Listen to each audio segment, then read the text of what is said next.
Balik ka, Evelyn.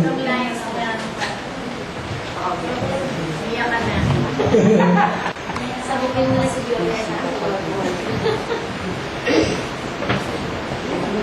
Ako mababa talaga. Magandang hapon po sa principal kay Manila, sa magulang ko, sa General Emilio Ginaldo ng Grade School.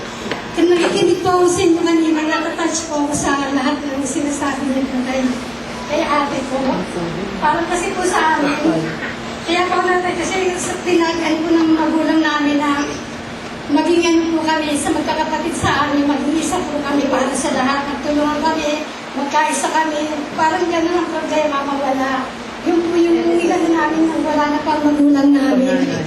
At na-bless po ako kasi mga ate ko po na nasa UK po, akala ko wala na ako ng puro blessing. Wala na akong hihilingin kasi binibigyan po nila ako, lahat mga gamit, mga ano.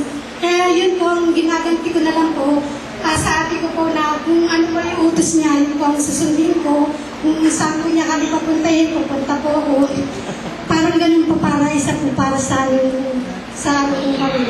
Maraming po salamat sa lahat po ng sinabi niyo po sa kanya. At alam kong totoo po yun. Alam ko po na nararating pa po ang pagsubok at sana po nandun pa rin po ang pagtulong niyo sa kanya. Maraming salamat. Sa Talang Manila, plaque of appreciation. Be it known that Teresita G. Amdaya is from